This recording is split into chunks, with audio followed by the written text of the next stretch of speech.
नमस्कार। आप देख रहे हैं नारद संचार समाचार सार, जहां हम समाचार पत्रों के मुख्य पृष्ठों पर प्रकाशित खबरों के दृष्टिकोण को समझने का प्रयास करते हैं। और मित्रों, आप देख ही रहे हैं, बीते कई दिनों से मिडिल ईस्ट में अमेरिका और ईरान के बीच बढ़ता तनाव लगातार अखबारों के पहले पन्ने पर सुर्खियों में बना हुआ है।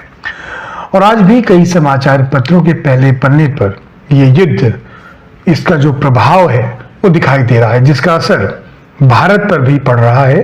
कुछ अखबारों में एलपीजी और ईंधन आपूर्ति को लेकर आशंकाओं की खबरें प्रमुखता से प्रकाशित हुई हैं। हालांकि सरकार लगातार ये स्पष्ट कर रही है कि देश में गैस की कोई वास्तविक कमी नहीं है और आपूर्ति भी सामान्य बनी हुई है। इसी बीच इस संदर्भ के बाद एक राहत भरी खबर यह सामने आई है कि तनावपूर्ण हालात के बीच ईरान से लेकर तेल का एक टैंकर मुंबई पहुंचा है।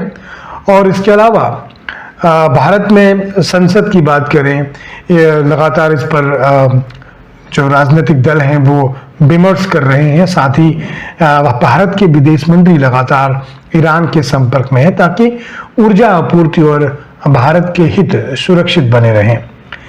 लेकिन अखबारों के भाव में एक चिंता ये भी दिखाई देती है कि कुछ राजनीतिक दल और कुछ विपक्षी आवाजें इस स्थिति को लेकर आशंका और अविश्वास का माहौल बना रही हैं, जबकि ऐसे समय में अपेक्षा यही होती है कि राष्ट्रीय आशंका, जो संकट की जो आशंका है, उसके बीच देश के भीतर राजनीतिक मतभेदों से ऊपर उठकर संयम और एकजुटता दिखाई जाए। समाचार पत्रों के संकेत यही कहते हैं कि चुनौती के समय अफवाह नहीं, विश्वास और सहयोग की राजनीति देश के लिए अत्यधिक आवश्यक है।